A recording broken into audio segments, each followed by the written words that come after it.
आज की क्लास में हम लोगों को सबसे पढ़ना है डिडक्टिव रीजनिंग। इसके बाद हम लोग पढ़ेंगे इंडक्टिव रीजनिंग और उसके बाद पढ़ेंगे सबसे लास्ट में एब्डक्टिव रीजनिंग। ठीक है। दो दो तरीकों को हम लोग पहले पढ़ चुके हैं रिसर्च एप्टीट्यूड में कि इंडक्टिव और डिडक्टिव रिसर्च क्या होता है। उसी तरीके से सेम यहाँ भी चीज़ें होंगी। जैसे कि जब हम लोग बात करेंगे डिडक्टिव रीजनिंग की, तो यहाँ पे हम लोगों को पता होना चाहिए कि हम लोग जो है टॉप टू बॉटम अप्रोच जो है वो अपनाएंगे।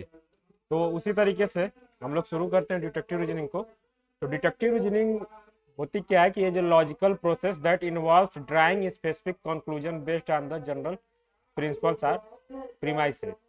हमारे पास जो है पहले से कोई एक गिवेन थियरी होता है, कोई एक गिवेन जनरल प्रिंसिपल होता है, उसके बेसिस पे हम लोग ऑब्जर्वेशन करते हैं कुछ चीज़ों का और सबसे लास्ट में जो है कंक्लूजन तक पहुंचते हैं। तो ये एक प्रकार का डिडक्टिव रीजनिंग है। जैसे कि एग्जांपल अगर हम लोग देखें कि प्रीमाइस 1 में बोला जा रहा है कि ऑल मैमल्स हैव लंग्स। ये एक प्रिंसिपल हो गया कि जितने भी स्तनधारी हैं वो फेफड़ा है उनके पास।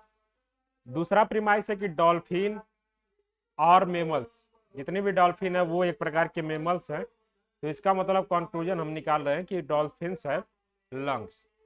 तो डिडक्टिव रीजनिंग बेसिकली होती क्या है कि इसमें हम लोग टॉप टू बॉटम अप्रोच को अपनाते हैं। यहाँ पे हमारे पास पहले से कोई गिवन थियरी या फार्मूला होता है जिसके बेसिस पे हम लोग कुछ ऑब्जर्वेशंस करते हैं। ऑब्जर्वेशन करने के बाद जो है हम अपने फाइनली कंक्लूजन तक जो है पहुंचने की कोशिश करते हैं। तो वो एक प्रकार का डिडक्टिव रीजनिंग होता है। वही चीज़ यहाँ पे ओवरव्यू में लिखा हुआ है, जो चीज़ें मैं बता रहा हूँ इसको एक बार पढ़िएगा आप लोग। Deductive reasoning is a top to down approach to logical thinking where specific conclusion are derive from the general principles. यही बात मैंने बताई। इसके बाद इसमें कुछ चीज़ें होती हैं जो इसके कैरेक्टरिस्टिक्स हैं, उसको हम लोग थोड़ा सा ध्यान देंगे। सबसे पहला है कि ये टॉप टू डाउन अप्रोच होता है। इसमें ये सबसे ऊपर से शुरू होता है, धीरे धीरे इसमें हम लोग नीचे की तरफ जाते हैं। इसके बाद इसमें सर्टेनिटी होती है कंक्लूजन का। कंक्लूजन जो है हमारा, अगर हम लोग डिडक्टिव रीजनिंग कहीं अप्लाई कर रहे हैं तो ये निश्चित है कि हमें कुछ ना कुछ कंक्लूजन जो है वो मिलेगा। इसके बाद इसमें लॉजिकल स्ट्रक्चर होता है। Deductive reasoning follow specific logical pattern such as modus, ponens, modus tollens and syllogism. ये हम लोग आगे देखेंगे क्या होता है ये तीनों। To derive conclusions from premises, valid deductive arguments provide air tight logical connection between the premises and conclusion. तो एक लॉजिकल स्ट्रक्चर हमको देखने को मिलेगा हमारे डिडक्टिव रीजनिंग में। कंक्लूजन का जो है सर्टिनिटी होगी, कंक्लूजन जो है वो निश्चित है कि मिलेगा हमारे डिडक्टिव रीजनिंग में। और इसमें जो है टॉप टू डाउन अप्रोच जो है हम लोग अपनाते हैं। इसके बाद जो टाइप्स होते हैं, जो हमने देखा कि किस तरीके के लॉजिकल स्ट्रक्चर्स हम लोग को देखने को मिलेगा। तो उसमें पहला है मोडस पोनेंट्स। इसमें क्या है कि P इंप्लाइज, अगर P जो है ट्रू है then Q must be true.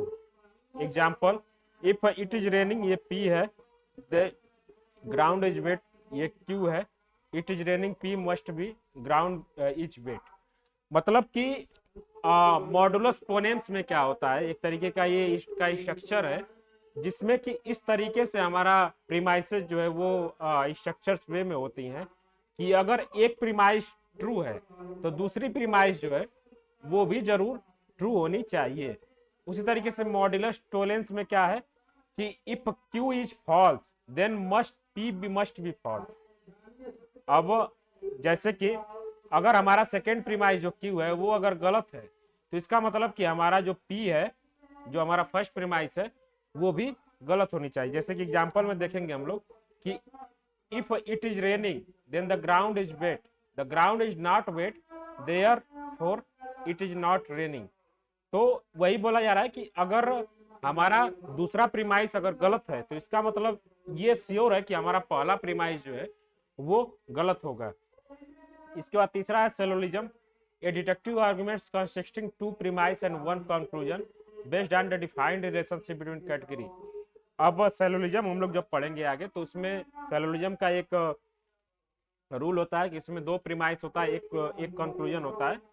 तो जो सेलोलिज्म होता है एक तरीके का डिडक्टिव हमारा डिडक्टिव रीजनिंग का ही हिस्सा होता है सिलोजिज्म, और इसमें एक प्रीमाइस, दो प्रीमाइस और एक कंक्लूजन होता है।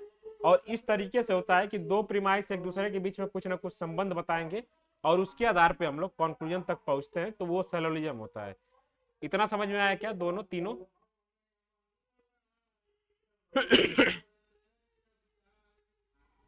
समझ में आ रहा है? आवाज क्लियर है ना?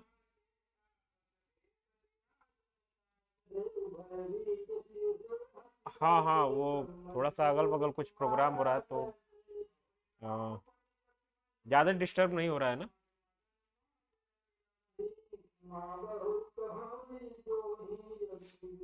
ओके, तो ये तीन तरीके के जो है हमारे डिटेक्टिव रीजनिंग्स होते हैं।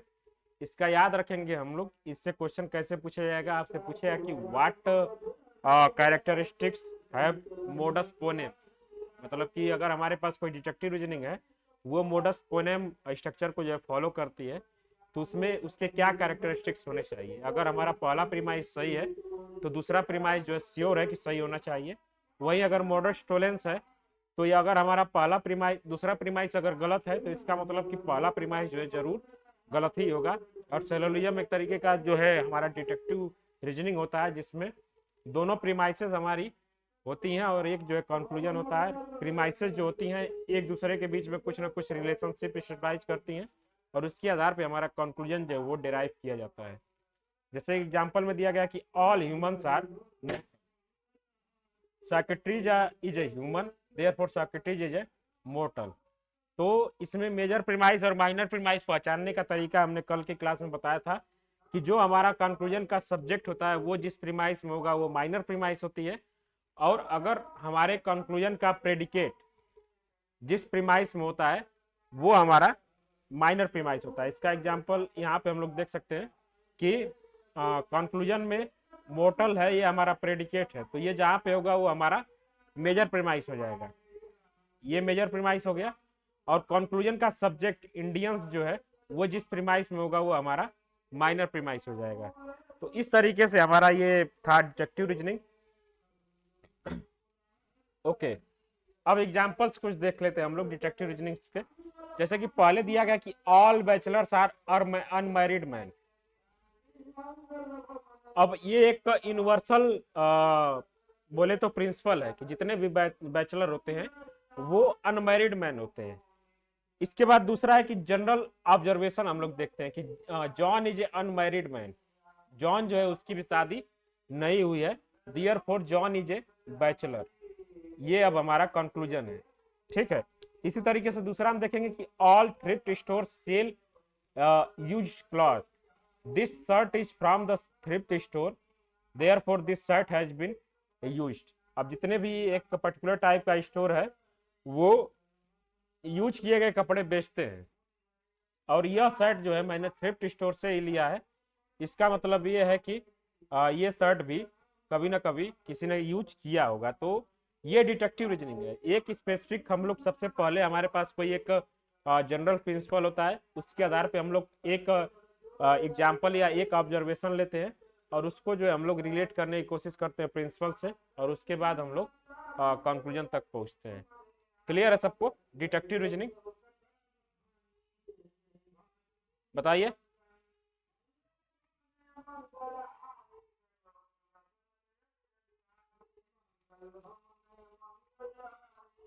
ओके, डिटेक्टिव रीजनिंग जो होता है एक तरीके का रीजनिंग होता है जिसमें हम लोग क्या करते हैं और टॉप टू बॉटम अप्रोच को अपनाते हैं।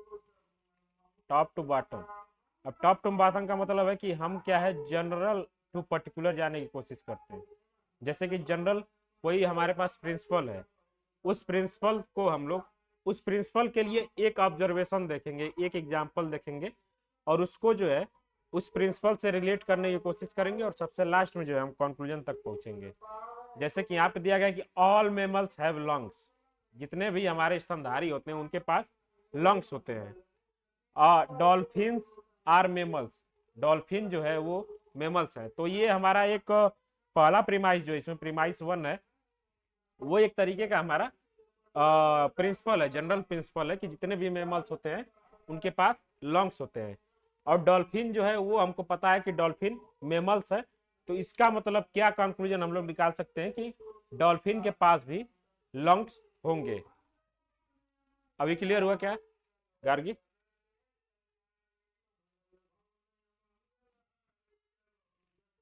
ओके, अब ये हमारे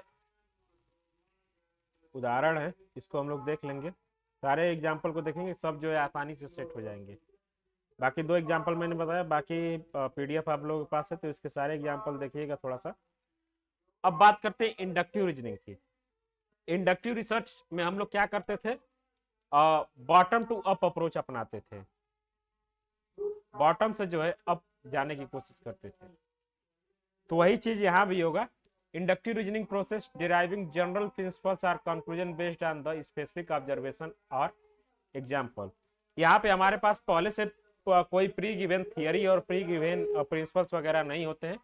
हमारे पास जो है जनरल, हमारे पास स्पेसिफिक ऑब्जर्वेशन और एग्जाम्पल्स होते हैं। उसके बाद हम लोग एक पैटर्न को जो है खोजने की कोशिश करते हैं और सबसे लास्ट में जो है एक कंक्लूजन या एक चीज़ों को जो है जनरलाइज करने की कोशिश करते हैं। तो इसमें 3 स्टेप होता है। सबसे पहले हमारे पास कोई एग्जाम्पल होगा, इसके बाद इसमें हम लोग पैटर्न को जो है सर्च करते हैं कि क्या पैटर्न जो है बन रहा है, और सबसे लास्ट में जो है कंक्लूजन ड्रा करते हैं। एग्जाम्पल अगर देखें, एग्जाम्पल से काफी सही से क्लियर होगा।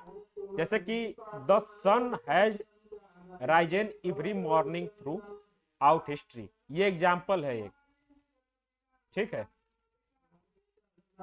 ये एक एग्जाम्पल है कि सूर्य जो है प्रत्येक मॉर्निंग में जो है इतिहास में हमेशा जो है उगते हुए आया है। तो ये एक एग्जाम्पल भी है और यहाँ पे हम लोग एक पैटर्न भी देख चुके हैं, ठीक है।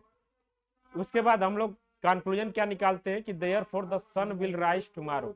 इसका मतलब ये है कि सन जो है कल भी एक अपने समय से जो है उगेगा। अब इसमें inductive reasoning involves moving specific instance to observation to broader generalization. अब यहाँ पे हम लोग, मैंने बताया कि एक स्पेसिफिक एग्जाम्पल से पैटर्न की तरफ हम लोग मूव करते हैं, पैटर्न सर्च करते हैं कि क्या पैटर्न जो है हमको मिल रहा है, और सबसे लास्ट में जो इस चीज को जनरलाइज करने की कोशिश करते हैं कि क्या जनरलाइजेशन जो है हो सकता है। It relies on the collecting evidence pattern and trends from the specific cases and using them to make probabilistic and plausible conclusion about a larger set of cases entire the population। तो simple बात वही है जो मैं बता रहा हूँ। बस 3 चीज याद रखेंगे कि इंडक्टिव रीजनिंग अगर हमारे पास है तो सबसे पहले हमारे पास एक कोई specific case, specific example, specific जो है ऑब्जर्वेशन होगा। उसके बाद हम लोग क्या करेंगे, एक पैटर्न को सर्च करते हैं कि इसमें क्या पैटर्न जो है हमको दिखाई दे रहा है, और सबसे लास्ट में जो है कंक्लूजन, उसके आधार पर कुछ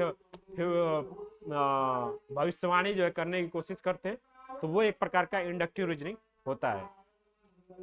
अब इसमें स्टेज क्या क्या है, स्पेसिफिक ऑब्जर्वेशन देखिए, Nala is a orange cat and she purrs loudly. यहाँ पे बोला जा रहा है कि नाला जो है एक ऑरेंज कलर की बिल्ली है और वो जो है बहुत तेजी से चिल्लाती है, बहुत तेजी से जो है गुर्राती है, ठीक है। अब ये पैटर्न रिकॉग्नाइजेशन हम लोग कर रहे हैं कि every orange cat I have met purrs loudly.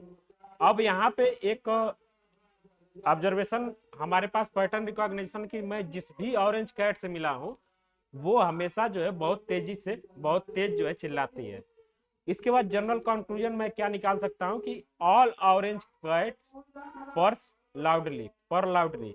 तो ये एक जनरल कंक्लूजन की जितनी भी ऑरेंज कैट्स होती हैं वो बहुत तेज चिल्लाती हैं। तो ये हमारा 3 जो है स्टेज है इसमें। इस तरीके से हम इंडक्टिव रीजनिंग को जो है अप्रोच करते हैं, ठीक है। समझ में आया? बाकी सबको अंशु, प्रतीक्षा, ओके। उसी तरीके से एग्जांपल 2 है, उसको अगर हम लोग देखें कि baby Jack said his first word at age of 12 month. एक छोटा सा लड़का है जो अपना पहला वर्ड जो है बोलता है 12 महीने के बाद, ठीक है। All observed baby said their first word at the age 12 month. मैंने जितने भी लड़कों को देखा है वो अपना पहला वर्ड 12 महीने के बाद ही बोलते हैं। इसके बाद मैं कंक्लूजन क्या निकाल सकता हूँ कि all baby says their first word age the age of 12 month. सभी जो बच्चे हैं वो अपने पहले वर्ड को जो है 12 मंथ के बाद ही कहते हैं। ठीक है, तो ये दूसरा एग्जाम्पल है। ये भी यहाँ पे हम लोगों ने एक एग्जाम्पल लिया, एक स्पेसिफिक ऑब्जर्वेशन किया, पैटर्न मैंने खोजा, पैटर्न खोजने के बाद मैंने कुछ कंक्लूजन निकाला, यानी कि कुछ फ्यूचरिस्टिक बात जो है वो यहाँ पे मैंने की। तो ये है डिटेक्टिव रीजनिंग। अब यहाँ पे ये हमेशा बॉटम टू अप अप्रोच होता है, जैसा कि मैंने बताया। इसमें प्रोबेबिलिटी जो है, कंक्लूजन में जो है प्रोबेबिलिटी होगा, कंक्लूजन में भी सही हो सकता है, में भी रॉन्ग हो सकता है, ये हमारा है। लेकिन डिटेक्टिव रीजनिंग जहाँ पे हम लोगों ने देखा था, वहाँ पे अगर हमारा प्रीमाइस 1 और प्रीमाइस 2 दोनों सही है तो कंक्लूजन जो है सही ही होना चाहिए। ठीक है, इसमें क्या है कि unlike detective reasoning which guarantee certainty if the premises are true, inductive reasoning yields conclusion that be probable likely but not certain. Probable होता है, सर्टेन नहीं होता, निश्चित नहीं होता है कि हमारा कंक्लूजन जो है मिलेगा ही मिलेगा। इसके बाद इससे क्या होता है कि हम अपने आर्गुमेंट को जो है स्ट्रेंथ प्रोवाइड कराने के लिए इंडक्टिव अप्रोच को जो है अपना सकते हैं। The strength of an inductive argument depend on the quality and quantity of evidence or observation supporting to the conclusion. अब हम जो हमारा कंक्लूजन है उसको जितने ज्यादा आर्गुमेंट्स देखें, जितने भी हम लोग केसेस को देखें, उससे जो है हमारा आर्गुमेंट मजबूत होगा। ये नहीं है कि एक हम लोगों ने एक स्पेसिफिक केस देखा, उससे जो है पैटर्न खोज के तुरंत जो है हम लोग कंक्लूजन तक नहीं पहुंच सकते। उसके लिए हमारा क्वालिटी और क्वांटिटी जो है दोनों एविडेंस के जो है अच्छे मात्रा में होने चाहिए। इसके बाद इसमें लास्ट में जो है जनरलाइजेशन एंड प्रेडिक्शन होता है, जैसा कि मैंने आपको बताया। इसके बाद इसमें 3 तरीके की चीजें होती हैं, जनरलाइजेशन, एनालॉजी, स्टैटिकल रीजनिंग। इसमें बस हमको ये सेकेंड वाला जो हमारे लॉजिकल रीजनिंग में पढ़ना है। एनालॉजी क्या होता है कि inferring that if two things are similar in certain respected they may be similar in other respected as well. अब एनालॉजी क्या होता है, सादृश्यता इसको बोलते हैं हम लोग हिंदी में। एनालॉजी को सादृश्यता बोलते हैं। और इसमें क्या होता है कि अगर कोई दो चीज एक दूसरे से किसी एक पर्टिकुलर क्वालिटी में जो है सेम है, जैसे कि मैंने दो लड़कों को देखा, दोनों की जो है लंबाई सेम है। ठीक है, तो मैं सादृश्यता परीक्षण जब करूंगा तो वहां पे मैं बोल सकता हूं कि इन दोनों की लंबाई जो है सेम है, तो हो सकता है कि इनका वजन भी सेम हो, लेकिन ऐसा सर्टेनिटी नहीं है। प्रोबेबिलिटी जो है इसमें होती है कि हो सकता है या नहीं भी हो सकता है। ठीक है, तो एनालॉजी जो होती है एक प्रकार का यहाँ पे इंडक्टिव रीजनिंग होती है, जिसमें हम लोग 2 प्रकार के ऑब्जेक्ट्स को अलग अलग कैरेक्टरिस्टिक्स के आधार पे एक दूसरे से तुलना करते हैं और बताते हैं कि एक दूसरे से कितना ज्यादा वो सादृश्य है। ठीक है, इसके बाद statistical reasoning using statistical data में, ये भी हमारे इतने काम का नहीं है। बस इतने हम लोग एनालॉजी याद रखेंगे कि इंडक्टिव रीजनिंग में हम लोग सबसे ज्यादा यूज करते हैं चीजों को जनरलाइज करने के लिए, और एनालॉजी के लिए इंडक्टिव रीजनिंग को हम लोग अपनाते हैं। ठीक है, इसके बाद बात करते हैं हम लोग एबडक्टिव रीजनिंग की। एबडक्टिव रीजनिंग एक तरीके का एक ऐसा रीजनिंग होता है जिसमें हम लोग abductive reasoning also known as the inference to the best explanation is form of reasoning where conclusion or hypothesis are inferred based on the best available explanation of observed phenomena or evidence। अब जैसे कि एडक्टिव reasoning को हम लोग example से समझेंगे कि यहाँ पे जो होता है मेजर प्रीमाइस जो है हमारा एक एविडेंस होता है, और माइनर प्रीमाइस जो होता है उस एविडेंस के सपोर्ट में बोला जाता है कि ऐसा क्यों है, और कंक्लूजन जो है माइनर प्रीमाइस और मेजर प्रीमाइस दोनों प्रोबेबल होते हैं। जैसे कि एग्जांपल में देखेंगे हम लोग कि ऑब्जर्वेशन, सबसे पहले ऑब्जर्वेशन होता है यहाँ पे एबडक्टिव रीजनिंग में कि you hear thunder and see dark cloud in sky. ये जो है एविडेंस है और ये हमेशा जो है 100% गारंटी है कि ये सही होगा। इसके बाद इसमें जो है हाइपोथेसिस और एक्सप्लेनेशन, एक्सप्लेनेशन को ही हम लोग कंक्लूजन बोलते हैं, और हाइपोथेसिस को हम लोग माइनर प्रीमाइस के नाम से जानते हैं। सॉरी, हाइपोथेसिस को हम लोग एब्डक्टिव कंक्लूजन के नाम से जानते हैं। एक्सप्लेनेशन जो है वो हमारा माइनर प्रीमाइस होता है। अब जैसे कि यहाँ पे एब्डक्टिव कंक्लूजन क्या है, therefore it is likely to rain soon. अब इसका एक्सप्लेनेशन मैं क्या दूंगा, the observe thunder that dark clouds are best explained by the hypothesis that rain is imminent. अब एब्डक्टिव रीजनिंग और इंडक्टिव रीजनिंग में बस इतना अंतर होता है कि एब्डक्टिव रीजनिंग में ये गारंटी होता है कि हमारा जो मेजर प्रीमाइस है वो सही ही होगा 100%, और इंडक्टिव रीजनिंग में ऐसी कोई गारंटी हमारे पास नहीं होती है कि जो हमारा मेजर प्रीमाइस है वो सही है या गलत है। ठीक है, ये समझ में आया क्या?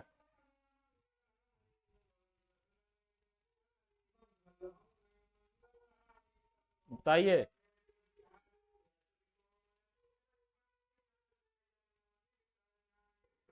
बाकी लोग, गार्गिस, आपको, अंशु, शशांक। ओके, बहुत ही सिंपल है। इंडक्टिव रीजनिंग में हम लोगों ने देखा था कि हमारे पास जो जो प्रीमाइसेस होती हैं उसके आधार पे हम लोग कंक्लूजन को जो है प्रोबेबल बोल सकते हैं कि मे भी ऐसा हो सकता है। एब्डक्टिव रीजनिंग में बस इतना अंतर होता है इंडक्टिव से कि हमारे पास जो मेजर प्रीमाइस होता है, यानी कि जो हम लोग जो आर्गुमेंट देंगे उसमें जो मेजर प्रीमाइस होगा वो एक एविडेंस होता है और उसका जो है हमेशा सही होना चाहिए। और जो माइनर प्रीमाइस और कंक्लूजन है वो हमारा प्रोबेबल होता है, मतलब कि उसका गारंटी नहीं है कि वो सही हो सकता है या नहीं हो सकता है। ठीक है, तो ये हमारा एब्डक्टिव रीजनिंग। इसको एक बार अच्छे से पढ़िएगा, आप लोग नहीं समझ में आएगा तो कल जो है इसको फिर से हम लोग डिस्कस कर लेंगे। इसके भी एग्जांपल्स यहाँ पे बहुत ज्यादा से दिए हुए हैं। When I went outside this morning the grass was completely covered with due, it must have rain last night. अब यहाँ पे जो एविडेंस है कि the grass was completely covered with due, ये एविडेंस है, ये सही है। मैं देख रहा हूं कि ग्रास जो है ड्यू से जो है कंप्लीटली कवर्ड है, लेकिन अब it must have rained last night. अब ये जरूरी नहीं है कि पिछली रात बारिश हुआ होगा या नहीं हुआ होगा, हो सकता है कि पूरे घास पे किसी ने पानी गिरा दिया हो, ये भी हो सकता है। तो इस तरीके से जो ऑब्जर्वेशन है, जो हमारे पास मेजर प्रीमाइस है वो हमारा सही होगा, लेकिन कंक्लूजन और माइनर प्रीमाइस जो है वो हमारा सही है या गलत है ये हम निश्चित नहीं होंगे, वो प्रोबेबल होगा। इस तरीके से यहाँ पे जितने भी एग्जाम्पल दिए गए सबको देखिएगा, सब में जो है वही पैटर्न आपको देखने को मिलेगा। एक बार देखिएगा और देख के जो इसको कंफर्म कर लीजिए कि एब्डक्टिव रीजनिंग क्या होता है। इसके बाद डिडक्टिव, इंडक्टिव और एब्डक्टिव रीजनिंग अगर हम लोग एक साथ देखें तो यहाँ पे देखेंगे कि डिडक्टिव रीजनिंग में ऑल मैन आर मोर्टल, ये एक हमारा प्रिंसिपल है कि जितने भी मैन है वो मोर्टल होते हैं। Psychiatric is a man, psychiatric जो है वो मैन है। इसके बाद कंक्लूजन हमारा निकल रहा है कि साइकेट्रिक इज मोर्टल, तो ये तो क्लियर है। डिडक्टिव इंडक्टिव रीजनिंग में ये होगा psychiatric is a man and psychiatric is a mortal, then all man are mortal. अब देखिए कि यहाँ पे जो कंक्लूजन है साइकेट्रिक इज ए मोर्टल, ये हमारा 100% सर्टेन है कि अगर ये दोनों प्रीमाइस सही है तो ये हमारा सही ही होगा। लेकिन इसको हम लोग जब ध्यान से पढ़ेंगे कि psychiatric is a man, psychiatric is a mortal, then all man are mortal, ये हमारा गलत हो सकता है, सही भी हो सकता है, ये प्रोबेबिलिटी इसमें है।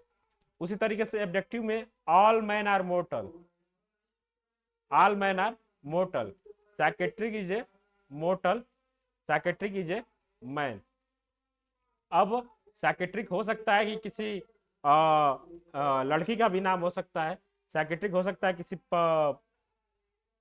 पक्षी का नाम हो, किसी पशु का नाम हम लोग रखते। तो यहाँ पे जो है ये तीनों को हम लोग आपस में कंपेयर करके देख सकते हैं कि क्या क्या डिफरेंस जो है हम तीनों में होता है। ठीक है,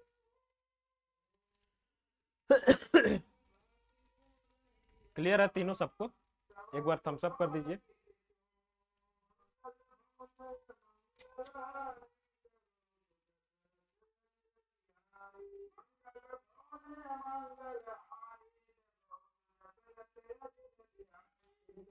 अब देखिए यहाँ पे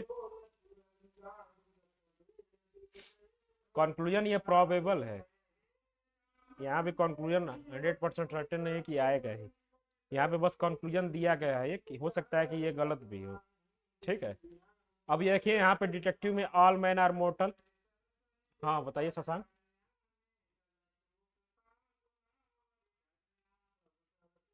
हाँ तो यहाँ पे इज दिया, इसका मतलब कि ये में भी गलत हो सकता है, सही हो सकता है, कुछ भी हो सकता है।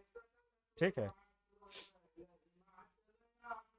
अब ये देखिए यहाँ पे ऑल मैन आर मोर्टल, ये तो प्रिंसिपल हमारा यूनिवर्सल प्रिंसिपल है, ये सबको पता है कि ये सही ही होता है। अब इंडक्टिव रीजनिंग में यहाँ पे जो मेजर प्रीमाइस है ऑल मैन आर मोर्टल, वो हमारा सही ही है।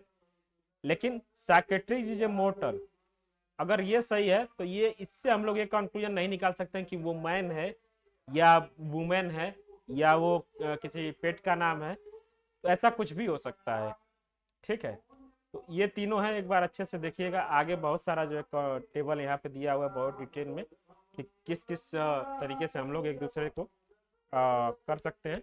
जैसे कि अप्रोच क्या है इसमें, move from general to specific, move from specific to general inductive है, move from observe fact to plausible explanation.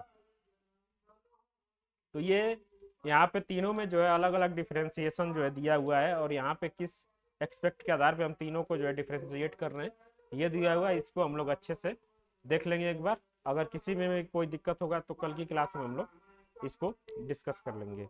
बाकी सारी चीजें वही हैं जो पीछे जो बताया जा चुका है।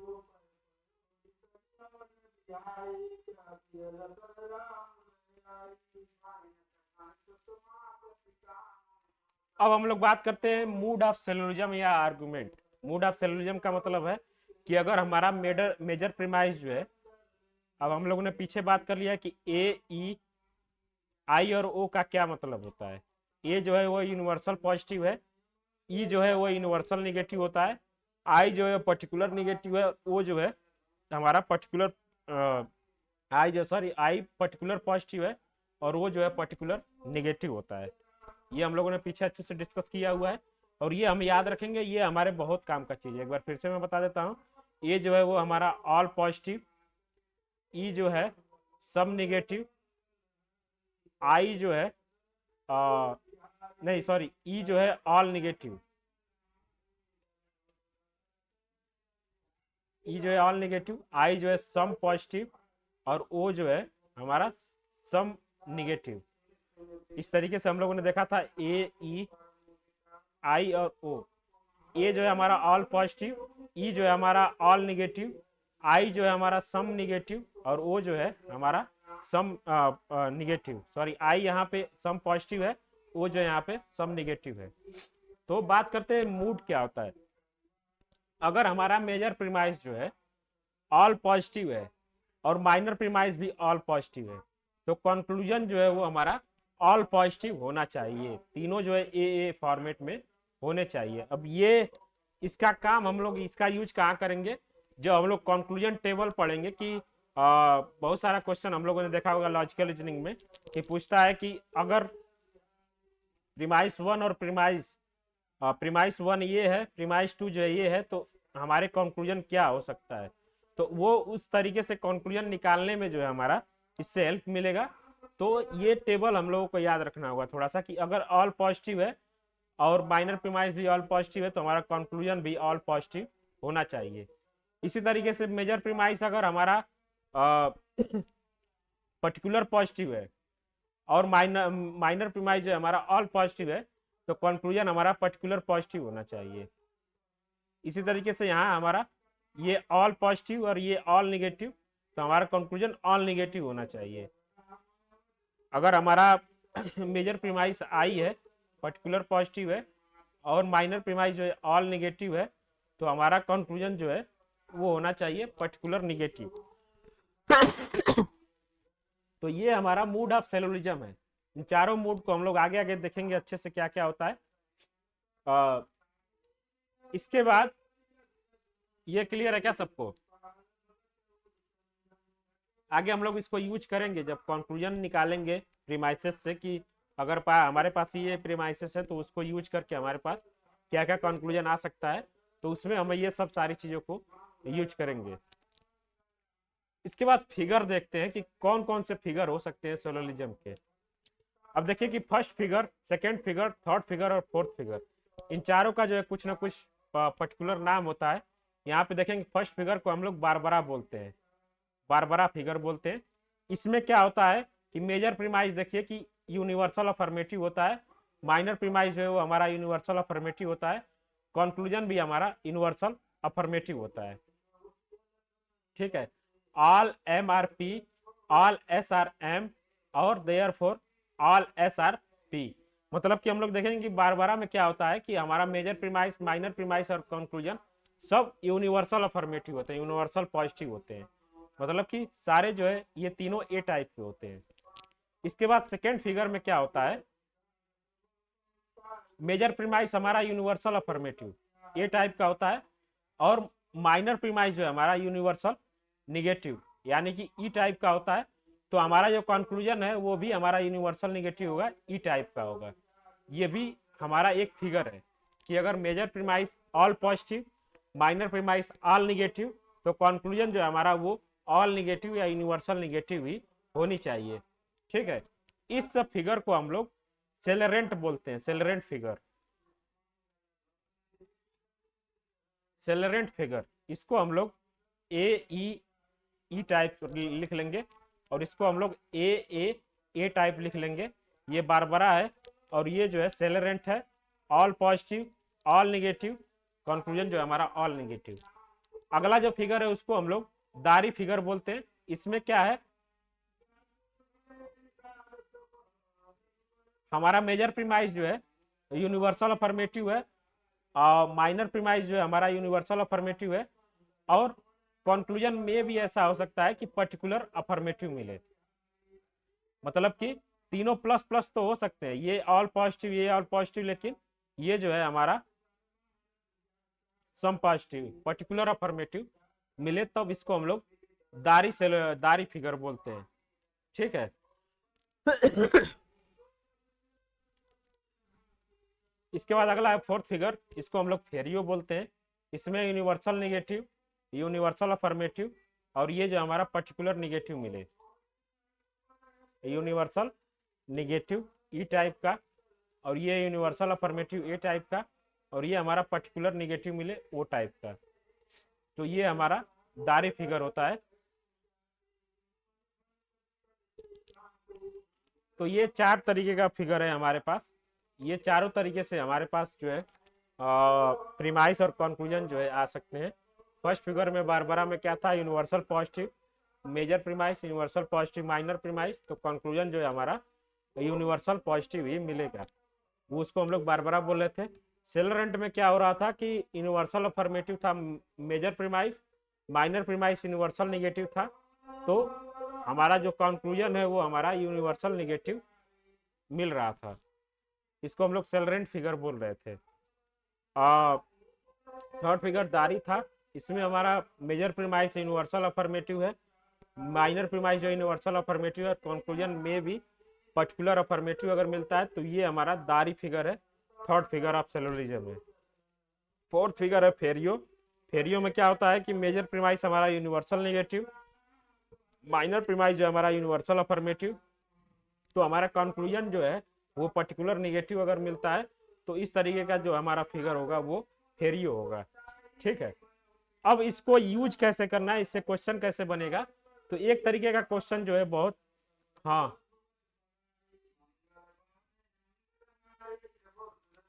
अब जैसे कि मान लीजिए कि हमको जो है तीन कंक्लूजन दे दिया, अरे एक पूरा आर्गुमेंट दे दिया, इसमें दे दिया कि मेजर प्रीमाइस जो है हमारा ऑल पॉजिटिव है, माइनर प्रीमाइस जो है हमारा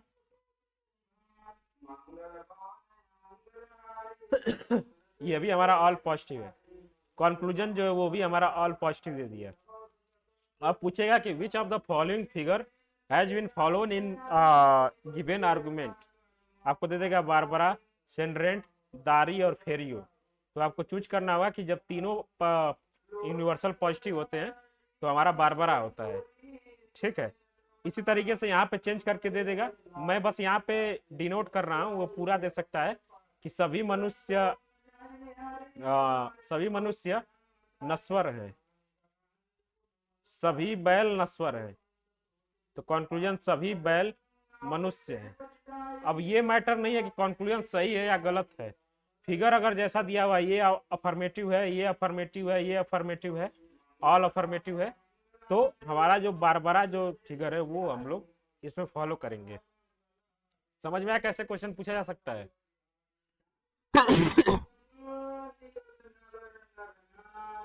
हम्म।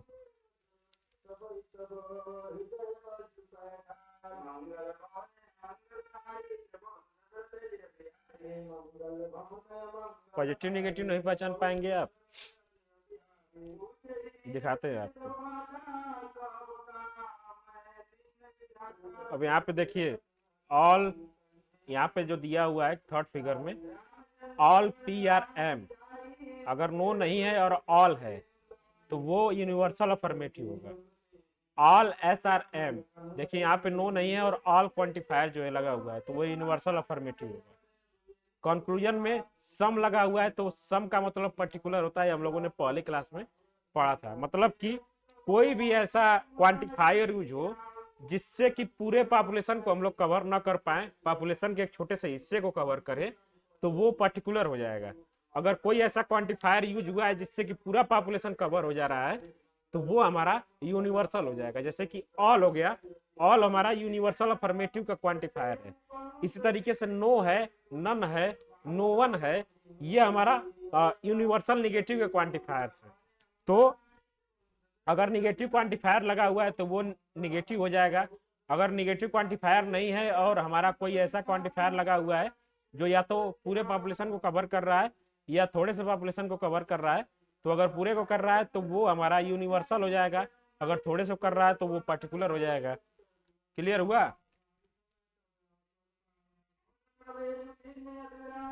ओके।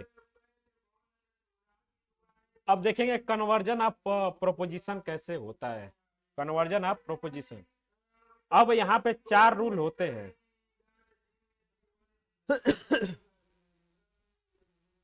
4 रूल होते हैं हमारा। अगर ए टाइप का हमारे पास कोई प्रीमाइस है, कोई प्रोपोजिशन ए टाइप का, जैसे कि all man are black, all man are black, ये ए टाइप का हो गया। इसको अगर हमको कन्वर्ट करना है तो ये हमेशा आई टाइप में कन्वर्ट होगा। आई टाइप में कन्वर्ट होगा। कैसे कन्वर्ट होगा? ये जो इसका जो प्रेडिकेट है वो इसका सब्जेक्ट बन जाएगा और इसका जो सब्जेक्ट है ये इसका प्रेडिकेट बन जाएगा। और क्वांटिफायर जो है पर्टिकुलर से यूनिवर्सल हो जाएगा, सॉरी यूनिवर्सल से पर्टिकुलर हो जाएगा। जैसे कि ये हो जाएगा सम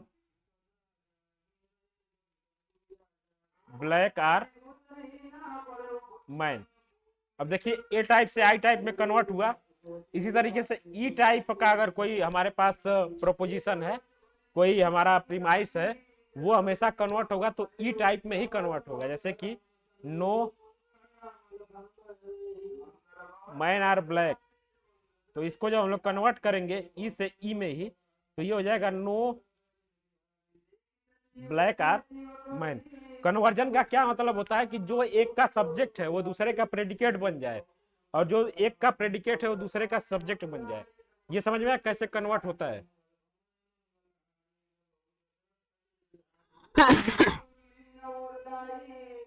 कन्वर्जन को भी हम लोग यूज करेंगे अलाइनमेंट चेक करने के लिए कि कोई हमारा प्रीमाइस है वो अलाइन है या नहीं है। अब अलाइन होने का क्या टर्म्स एंड कंडीशन होता है वो हम लोग आगे देखेंगे, लेकिन बस इतना याद रखेंगे कन्वर्जन कैसे होता है।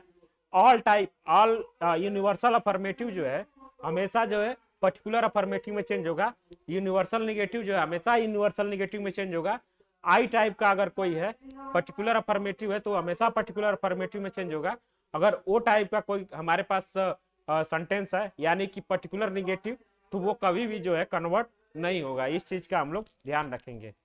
कई बार जो है कन्वर्जन से डायरेक्ट क्वेश्चन पूछा जाएगा कि आपको एक दे देगा प्रोपोजिशन, जैसे कि all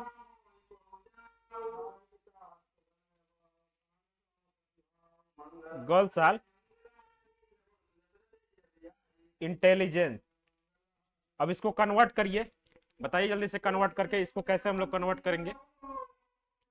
all girls are intelligent,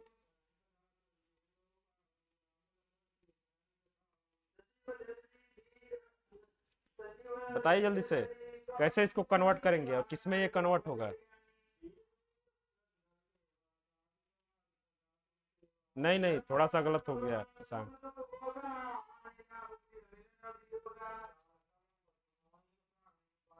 okay, यही मैं बता रहा हूँ कि ऑल गर्ल जो है कन्वर्ट होगा तो इसका जो सब्जेक्ट है, जो इसका सब्जेक्ट है वो इसका प्रेडिकेट बन जाएगा, और इसका जो प्रेडिकेट है इसका सब्जेक्ट बन जाएगा, और सम को हम लोग चेंज कर देंगे, ऑल को हम लोग कन्वर्ट कर देंगे आई में, पर्टिकुलर में। ये यूनिवर्सल है और आई जो है पर्टिकुलर है, दोनों अफर्मेटिव होंगे। ठीक है, ये अलाइनमेंट जब हम लोग बनाएंगे, जब हम लोग कंक्लूजन निकालेंगे, जब हमारे पास बहुत सारे प्रीमाइसेस होंगे उससे जब कंक्लूजन निकालेंगे, तो चीज़ों को अलाइन करने के लिए कन्वर्ट करना है, कई बार कन्वर्ट करना पड़ता है, तो वहाँ पे हम लोग इसको फॉलो करेंगे। तो अभी समझ में आया? एक कन्वर्ट करके बताइएगा।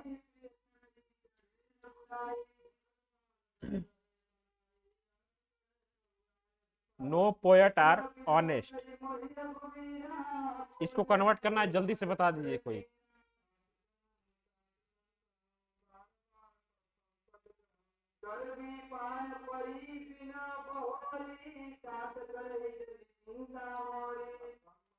नहीं नहीं, वो कन्वर्जन नहीं हुआ, फिर वो दूसरा चीज हो गया, वो हम लोग आगे पढ़ेंगे। नो ऑनेस्ट आर पोएट, बहुत सही सोनाली। बस कन्वर्ट क्या करना है, कन्वर्जन में बस इतना याद रखना है कि ये इसका जो प्रेडिकेट है इसका सब्जेक्ट हो जाएगा, इसका सब्जेक्ट जो है इसका प्रेडिकेट हो जाएगा। ठीक है, थोड़ा सा इसको ट्राई करिएगा आप लोग, कि ए से आई में कन्वर्ट होता है, ई से ई में कन्वर्ट होता है, आई से आई में कन्वर्ट होता है, ओ टाइप का जो होता है वो कन्वर्ट नहीं होता है। ठीक है। अब आगे कंक्लूजन टेबल है कि हमारे पास किस किस तरीके का अगर प्रीमाइस है, प्रोपोजिशन है, तो वो कैसा कंक्लूजन जो है मिलना चाहिए। ए टाइप का है तो ए टाइप का कंक्लूजन, प्रीमाइस ए वन और प्रीमाइस टू जो है ए है तो कंक्लूजन ए मिलेगा। प्रीमाइस ए अगर है, प्रीमाइस टू जो है ई है, तो कंक्लूजन जो है ई मिलेगा। इस तरीके से कंक्लूजन टेबल को थोड़ा सा देख लीजिएगा। बाकी जब इसको हम लोग यूज करेंगे तो फिर से हम इसको बताऊंगा आपको कंक्लूजन टेबल को कैसे यूज करना है हम लोगों को। ठीक है, लेकिन बस इतना याद रखिएगा कि जैसे कि प्लस माइनस वाला जो रूल होता था हमारा मैथ में, प्लस और प्लस मिलके प्लस बनाते थे, प्लस और माइनस मिलके भी माइनस बनाते थे, माइनस माइनस मिलके जो है हमारे प्लस बनाते थे। तो कुछ इसी तरीके का रूल जो है यहाँ पे हम लोग फॉलो करेंगे, लेकिन यहाँ पे कुछ चीजें वेरी कर सकती हैं। हमको ये याद करना होगा कि अगर हमारा प्रीमाइस वन यूनिवर्सल पॉजिटिव है, प्रीमाइस टू जो यूनिवर्सल पॉजिटिव है, कंक्लूजन जो है यूनिवर्सल पॉजिटिव मिलेगा। अगर प्रीमाइस वन जो है यूनिवर्सल पॉजिटिव है, प्रीमाइस टू जो है यूनिवर्सल नेगेटिव है, तो कंक्लूजन जो है यूनिवर्सल नेगेटिव मिलेगा। तो इस तरीके से इसको हमको कंक्लूजन टेबल को याद करना होगा। आगे जब हम इसको यूज करेंगे तब आपको बताऊंगा कि क्या इसका यूज है। फिलहाल बस हमको ये ध्यान में देना है कि एक कंक्लूजन टेबल हम लोगों ने पढ़ा है, एक कन्वर्जन प्रोपोजिशन पढ़ा हुआ है, और एक हम लोगों ने फिगर ऑफ सिलोजिज्म पढ़ा हुआ है कि कौन कौन से फिगर में हो सकते हैं। इसके बाद हमको पढ़ना है square of opposition. Square of opposition पढ़ने से पहले हमको चार तरीके का जो है हमारा प्रोपोजिशन के बीच में क्या संबंध होता है वो हम लोग जानेंगे। कॉन्ट्रेरी प्रोपोजिशन हो सकते हैं, सब कॉन्ट्रेरी प्रोपोजिशन हो सकते हैं, सबाल्टर्न प्रोपोजिशन हो सकते हैं, सुपर अल्टर प्रोपोजिशन हो सकते हैं, कॉन्ट्राडिक्टरी प्रोपोजिशन हो सकते हैं। इसको हिंदी में हम लोग कॉन्ट्रारी को विपरीत प्रोपोजिशन बोलते हैं, सब कॉन्ट्रारी को उप विपरीत प्रस्ताव बोलते हैं, सबअल्टर्न को सबअल्टर्न ही बोलते हैं, कॉन्ट्राडिक्टरी को हम लोग विरोधाभासी प्रस्ताव बोलते हैं। इससे क्वेश्चन कैसे पूछा जाता है, इस तरीके से पूछा जाएगा कि which of the following statement are logically contradictory to each other। अभी हम लोगों ने स्क्वायर ऑफ अपोजिशन नहीं पढ़ा हुआ है, तो हमको लग रहा है कि ये कठिन है थोड़ा सा। कोई इसका आंसर दे सकता है कि कौन सा आंसर होगा बिना स्क्वायर ऑफ अपोजिशन पढ़े हुए?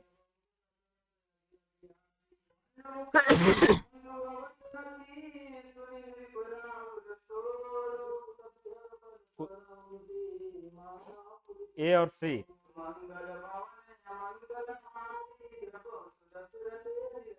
कॉन्ट्राडिक्टरी पूछा गया है। ओके ओके, हम लोग बात करते हैं।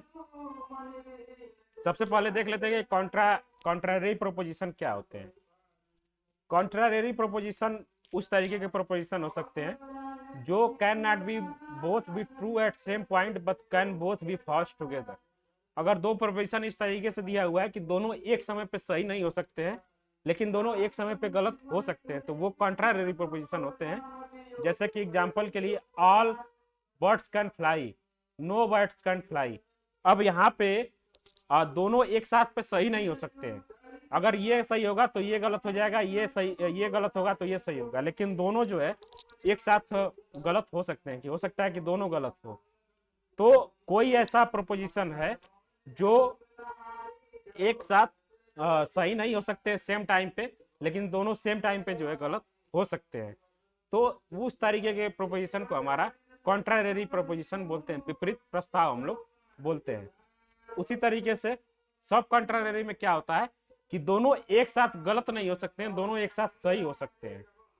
Two proposition that can not be both at same false at same point but can both be together true. दोनों एक साथ पे गलत नहीं हो सकते, सही हो सकते हैं। तो इस तरीके के प्रोपोजिशन को हम लोग सब कॉन्ट्रारी प्रोपोजिशन बोलते हैं। इसके बाद अगला है सबअल्टर्न। सबअल्टर्न प्रोपोजिशन में क्या होता है कि a pair of proposition consisting universal proposition and a particular proposition, the truth of universal proposition guarantee that truth of the particular proposition but the truth of the particular proposition does not guarantee that truth of the universal proposition. अब सबअल्टर्न proposition के बीच में क्या relation होता है कि हमेशा एक universal और एक पर्टिकुलर प्रीमाइस के बीच में ही हो सकता है। लेकिन अगर यूनिवर्सल प्रोपोजिशन सही है तो हमारा पर्टिकुलर प्रोपोजिशन जो है सही होगा, इस बात की गारंटी हमको मिलती है। लेकिन अगर हमारा पर्टिकुलर प्रोपोजिशन सही है तो इससे इस बात की गारंटी नहीं मिलती है कि हमारा यूनिवर्सल प्रोपोजिशन जो है सही होगा या नहीं होगा। ठीक है, सिंपल सा हम लोग देख लेते हैं। एक और बचा हुआ है कॉन्ट्राडिक्टरी। कॉन्ट्राडिक्टरी में क्या कि two proposition can not both be together at same point, can not both be false at the same point. Contradictory में क्या है कि एक साथ पे दोनों ना तो गलत हो सकते हैं ना एक साथ पे दोनों सही हो सकते हैं। तो इस तरीके का प्रोपोजिशन जो है हमारा कॉन्ट्राडिक्टरी प्रोपोजिशन होता है। अब स्क्वायर ऑफ प्रोपोजिशन में हमको सिंपल सा पढ़ना है कि एक स्क्वायर हम लोग ड्रॉ करते हैं, एक स्क्वायर हम लोग ड्रॉ करते हैं और चारों कोनों पे जो है अपना चारों प्रोपोजिशन हम लोग लिख देते हैं। ठीक है, अब इसको इस तरीके से मिला देते हैं। अब जो डायगोनल पे हैं, एक दूसरे के जो डायगोनल पे हैं वो हमारे कॉन्ट्राडिक्टरी होते हैं। जैसे कि ए का ओ से जो संबंध होगा वो कॉन्ट्राडिक्टरी होगा, कॉन्ट्राडिक्टरी होगा, विरोधाभास वाला होगा। और जो आमने सामने होते हैं, ऊपर वाला जो है वो कॉन्ट्रारी होता है, ऊपर वाला जो है कॉन्ट्रारी होता है, नीचे वाला जो सब कॉन्ट्रारी होता है, और ये इसका अल्टरनेट होता है, और इससे इसका संबंध जो है सुपर अल्टरनेट का होता है। अब एक बार फिर से मैं बता दे रहा हूँ, एक बार फिर से मैं ड्रॉ करके बता दे रहा हूँ। फिर से आप लोग साथ में बोलिएगा कि ये ए हो गया, ये ई हो गया, ये आई हो गया और ये ओ हो गया। ए से ओ का संबंध जो है कॉन्ट्रारी होगा, सॉरी कॉन्ट्राडिक्टरी होगा। आई से ई का संबंध जो है वो कॉन्ट्राडिक्टरी होगा। ए से ओ का संबंध कॉन्ट्राडिक्टरी, आई से ओ का संबंध जो है, आई से ई का संबंध जो है वो कॉन्ट्राडिक्टरी। अब आमने सामने जो है ऊपर वाले जो होते हैं वो एक दूसरे के कॉन्ट्रारी होते हैं और नीचे वाले सब कॉन्ट्रारी होते हैं। इससे इसका संबंध जो है अल्टरनेट का है और इससे इसका संबंध जो है सुपर अल्टरनेट का है। उसी तरीके से इससे इसका संबंध जो अल्टरनेट का होगा और इससे इसका संबंध जो सुपर अल्टरनेट का होगा। अब इसको यूज कैसे करना है, ये जो भी चीजें हम लोग पढ़ी है कुछ इसके हम लोग रूल्स वगैरह जो है यहाँ पे देख लेंगे कि कॉन्ट्राडिक्टरी के क्या रूल्स होते हैं। If one is true then other will be false definitely, if one is false then other will be true definitely, both can not be true and false together at same time. ये contradictory है, एक साथ जो है दोनों सही नहीं हो सकते, एक साथ दोनों जो है गलत नहीं हो सकते हैं। अगर एक बार में सही हो रहा है तो दूसरा जो वहां पे गलत होगा, एक गलत है तो दूसरा जो है सही होगा। कॉन्ट्रारी में क्या होता है कि दोनों एक साथ पे गलत हो सकते हैं लेकिन दोनों एक साथ पे सही नहीं हो सकते हैं, और ये जो है हमारा हमेशा यूनिवर्सल में होता है, मतलब कि ऊपर वाले हिस्से में होता है। ए से आई का संबंध जो है वो कंट्रारी का होता है, सॉरी ए से ई का संबंध जो है वो कंट्रारी होता है। It always between the universal, both statement can be true at same time but both can be false. ठीक है, दोनों एक साथ जो है सही नहीं हो सकते हैं, लेकिन दोनों एक साथ गलत हो सकते हैं। इसके बाद if one is true then other will be false definitely, अगर एक सही है तो दूसरा जो है ऑटोमेटिक है वो गलत हो जाएगा। इसके बाद डी है if one is false then other will be doubtful, अगर हमको ये पता है कि पहला जो है गलत है तो दूसरा जो है डाउटफुल हो जाएगा कि ये सही है या गलत है, ये हमारा इसमें गारंटी नहीं है। सब कॉन्ट्ररी में क्या है कि दोनों एक साथ जो है सही नहीं हो सकते हैं, सॉरी दोनों एक साथ जो है गलत नहीं हो सकते हैं, लेकिन एक साथ जो है दोनों सही हो सकते हैं सब कॉन्ट्ररी में। If one is false then other will be true definitely, if one is true then other will be doubtful. ये कुछ हमारे इसके रिलेशन है। इसके बाद सब अल्टरनेशन में क्या होता है कि ये हमेशा यूनिवर्सल और पर्टिकुलर के बीच में जो कनेक्शन होता है इसको बताता है। और इसमें if universal is true then particular will be true definitely, if universal is false then particular will be doubtful, particular will be false then universal will be false definitely, the particular is doubtful, particular is true then universal will be doubtful, truth downward and false upward। तो ये जो है कुछ हमारे इसके basic characteristics हैं, इसको हमको याद करना होगा, तभी जो है इसके क्वेश्चंस हमसे सॉल्व होंगे। अब आगे हम लोग जब देखेंगे कि यहाँ पे हमसे पूछा गया कि एक दूसरे के कॉन्ट्राडिक्टरी कौन है, तो हमको इसको सॉल्व करने का सबसे बेहतर तरीका है कि तुरंत हम लोग एक स्क्वायर ड्रा करके इस तरीके से चार कोने जो है हम लोग बना देंगे और डायगोनल को मिला देंगे। अगर ए है तो उसका कॉन्ट्राडिक्टरी ओ होगा, यानी कि ऑल को जो है सम नॉट जो है हम लोग कॉन्ट्राडिक्टरी मानेंगे। तो यहाँ पे हम लोग देखेंगे कि सभी दार्शनिक उद्योगपति हैं, ऑल फिलोसफर आर इंडस्ट्रियलिस्ट। तो अगर ये इसका कॉन्ट्राडिक्टरी हमको खोजना है तो सम नॉट हमारा उसमें इन्वॉल्व होना चाहिए। तो सम नॉट कहाँ है, यहाँ पे कुछ दार्शनिक उद्योगपति नहीं है। ठीक है, सम फिलोसफर आर नॉट इंडस्ट्रियलिस्ट। तो ए और सी जो है हमारा ए और बी कॉन्ट्राडिक्टरी है। ठीक है, उसी तरीके से कोई भी दार्शनिक उद्योगपति नहीं है, इसका अगर हमको कॉन्ट्राडिक्टरी खोजना है तो इसका कॉन्ट्राडिक्टरी ई का आई होगा। कोई भी दार्शनिक उद्योगपति नहीं है, इसका कॉन्ट्राडिक्टरी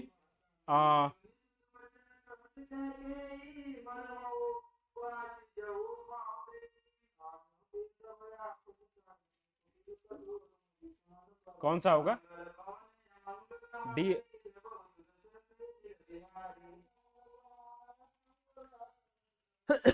देखिए यहाँ पे ये दोनों अलाइन नहीं है, ये दोनों अलाइन नहीं है ना। यहाँ पे ये फिलोसफर है, यहाँ पे फिलोसफर, यहाँ पे सब्जेक्ट है और यहाँ पे प्रेडिकेट है। तो इसी को जो है कन्वर्ज करके अलाइन करना होगा पहले, फिर हमको कॉन्ट्राडिक्टरी जो है वो निकालना होगा। तो ये थोड़ा सा दिक्कत है। देखिए कि यहाँ पे अलाइनमेंट जब मैं पढ़ाऊंगा आपको तो वहाँ बताऊंगा कि प्रीमाइसेस के बीच में जो है हम किस तरीके से चीज़ों को जो करते हैं कि वो एक दूसरे से अलाइन हो जाएंगी। लेकिन फिलहाल यहाँ पे कॉन्ट्राडिक्टरी हमको देखना है, तो ए का ओ होगा, ए और बी जो है आपस में एक दूसरे से कॉन्ट्राडिक्टरी होंगे। तो इसका सही आंसर है ऑप्शन नंबर 1 हो जाएगा। इसी तरीके से सेकंड का हम लोग आंसर खोजेंगे कि एक दूसरे से कौन जो है परस्पर कॉन्ट्राडिक्टरी है। तो इसको थोड़ा सा तुरंत आप लोग बता दीजिए तो मैं समझ जाऊंगा कि चीज़ें आपको समझ में आ रही हैं या नहीं आ रही हैं।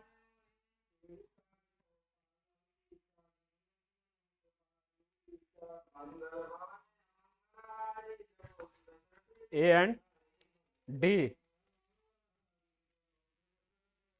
थोड़ा सा ध्यान से देखेंगे हम लोग।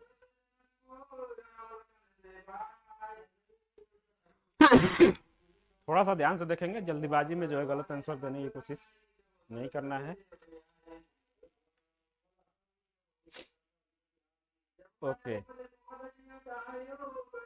अब देखिए जो जिन लोगों ने ए और डी बताया है उनको थोड़ा सा ध्यान देना था कि ए का हमेशा कॉन्ट्राडिक्टरी ओ होता है, ऑल का जो है सम नॉट होगा। तो यहाँ पे ऑल ऑब्जेक्ट्स आर पेरिसेबल, इसका अगर हमको कॉन्ट्राडिक्टरी खोजना है तो सम नॉट होगा, सम नॉट यहाँ पे है। तो ए और बी जो एक दूसरे से कॉन्ट्राडिक्टरी है, लेकिन आंसर में वो ऐसा कुछ नहीं दिया हुआ है। तो अब देखेंगे कि एक और कॉन्ट्राडिक्टरी का जो चांस बनता है ई और आई का, वो यहाँ पे है या नहीं है।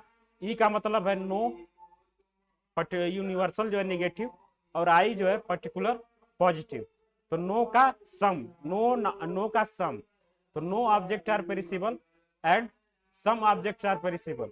तो सी एंड डी जो है हमारे कॉन्ट्राडिक्टरी यहाँ पे एक और मिल रहे हैं। इसका मतलब कि ऑप्शन नंबर 3 इसका सही होगा। ठीक है, आया समझ में? ओके, गार्गी, शशांक, आप लोगों को नेक्स्ट आंसर देंगे हम लोग। बहुत सारे क्वेश्चंस हैं हमारे पास। अब यहाँ पे पूछा गया है कि देखिए थोड़ा सा इसको और टफ बना दिया है, और हमको उसका कैरेक्टरिस्टिक्स याद होना चाहिए कि निम्नलिखित में कौन से कथन इस प्रकार से संबंधित है कि वे दोनों असत्य नहीं हो सकते हैं, यद्यपि वो दोनों सत्य हो सकते हैं। तो सबसे पहले ये बताइए कि किसका कैरेक्टरिस्टिक्स है ये, कॉन्ट्रारेरी, सब कॉन्ट्रारेरी, कॉन्ट्राडिक्टरी, किसका ये कैरेक्टरिस्टिक्स है कि दोनों एक समय पे असत्य नहीं हो सकते हैं, लेकिन दोनों एक समय पे सही हो सकते हैं।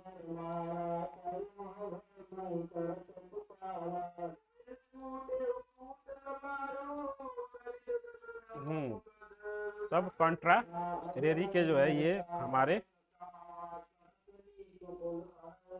तो बता दिए इसमें कौन कौन से हैं, तुरंत आंसर बता भी दे।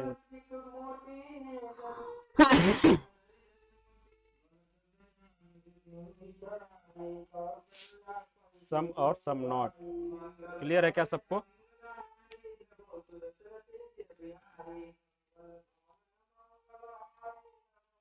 बताइए, प्रतीक्षा आपको क्लियर हो रहा है कुछ?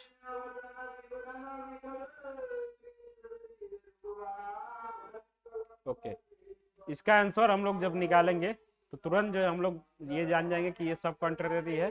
तो ए, ई, आई और ओ, नीचे का जो होता है एक दूसरे से सब कॉन्ट्रारेरी होते हैं, और ऊपर के जो होते हैं कॉन्ट्रारेरी होते हैं। ऊपर वाले क्या थे कि दोनों एक साथ पे हमारे सही नहीं हो सकते हैं, सॉरी, हाँ दोनों एक साथ पे सही नहीं हो सकते, लेकिन दोनों एक साथ पे गलत हो सकते हैं। तो ये कॉन्ट्रारेरी था, लेकिन यहाँ पे जस्ट उसका उल्टा दिया कि दोनों एक साथ पे असत्य नहीं हो सकते हैं, यद्यपि वो दोनों सत्य हो सकते हैं।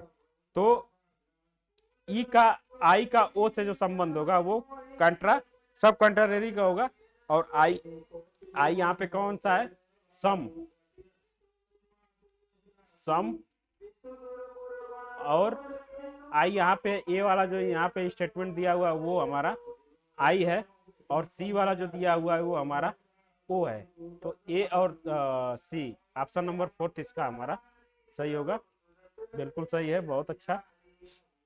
अब नेक्स्ट क्वेश्चन हम लोग थोड़ा सा देख लेंगे कि निम्नलिखित में से कौन सी प्रतिज्ञप्तियां इस प्रकार से संबंधित है कि वो दोनों असत्य नहीं हो सकती हैं, यद्यपि वो दोनों सत्य हो सकती हैं। फिर से सिंपल है, इसका आंसर जो जिससे मैं पूछूंगा वही बताएगा। गार्गी बताइए आप इसका आंसर।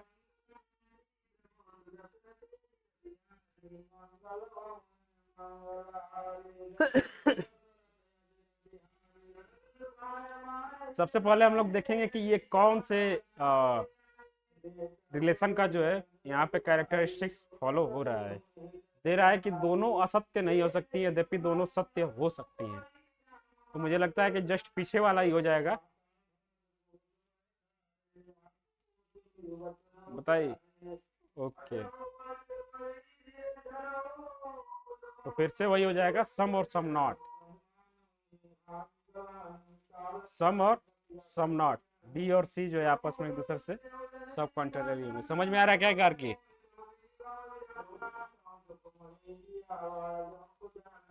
ओके, बहुत सिंपल है। इससे जो ये क्वेश्चन आपको देखने को मिलेगा ही मिलेगा, लॉजिकल रीजनिंग में हर बार मिलता है, और सबसे सिंपल ये है, सबसे आसान होता है, आसानी से इसका हम लोग आंसर भी पता लगा सकते हैं। अब यहाँ पे कॉन्ट्रारी बताना है, तो इसका आंसर प्रतीक्षा बताएंगे हमको कि इसमें क्या सही है। विपरीत है, कॉन्ट्रारी है।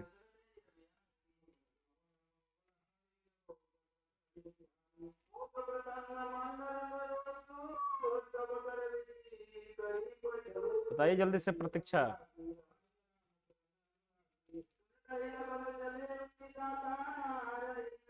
कौन सा? ए और C. Okay, let us check. ये हो गया ए, ये हो गया ई, ये हो गया आई और ओ। यहाँ पे विपरीत पूछा है, कॉन्ट्रारी पूछा है, तो ए का ई से जो संबंध होगा वो हमारा कॉन्ट्रारी होगा। तो ऑल का जो है नो से, ऑल का नो से जो संबंध है, ए और डी यहाँ पे होगा। सॉरी प्रतीक्षा, थोड़ा सा ध्यान दीजिएगा कि कॉन्ट्रारी ए और ई होते हैं, सब कॉन्ट्रारी आई और ओ होते हैं, कॉन्ट्राडिक्टरी ए और ओ होते हैं, ई और आई होते हैं। तो यहाँ पे जो सही होगा हमारा, क्या बता रहे उमाशंकर?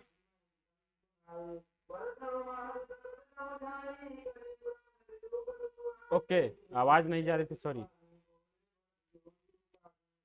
मैं बता रहा था कि ए और हमारा था ए ई आई और ओ, ए का ई से जो संबंध होता है वो कॉन्ट्रारी होता है। तो यहाँ पे हम लोग देखेंगे कि ऑल का संबंध जो होगा नो से कॉन्ट्रारी वाला होगा।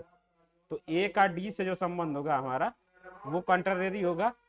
और अगर यहाँ पे पूछा जाए कि कौन से कॉन्ट्राडिक्टरी हो सकते हैं, तो कॉन्ट्राडिक्टरी बता दीजिए आप लोग जल्दी से। इसी में अगर हमसे पूछे कि which of the following are related each others by contradictories, A और सी।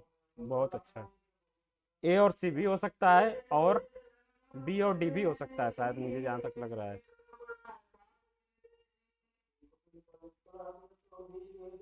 ओके, बहुत अच्छा। तो इस तरीके से इसमें और भी जो क्वेश्चन दिए गए हैं उसको हम लोग देख लेंगे, और इसके बाद हम लोग पढ़ेंगे इक्विवेलेंट और वेन डायग्राम के थ्रू जो है थोड़ा सा चीज़ों को हम लोग निकालने की कोशिश करेंगे, कौन सी इसके बाद एलाइन पढ़ेंगे। एलाइन के बाद हमारा आ जाएगा फेलेसी। तो कल की क्लास में हम लोग पढ़ेंगे वेन डायग्राम और ये इक्विवेलेंट वाले क्वेश्चंस को कैसे सॉल्व करते हैं, ये हम लोग देखेंगे। ठीक है, तो आज की क्लास, हाँ पिछले क्लास जो है वो मुझे लगता है कि 20-25 मिनट चला था, और ये वाला क्लास जो है थोड़ा सा लंबा हुआ है। ओके, हाँ तो आज की क्लास आप लोगों को कैसी लगी? अच्छी थी या बोरिंग थी?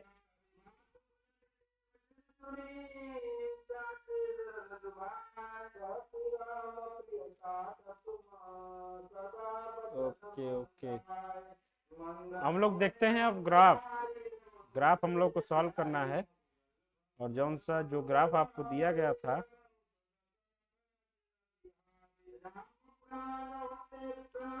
हमें उम्मीद है कि आप लोगों ने सॉल्व तो नहीं किया होगा।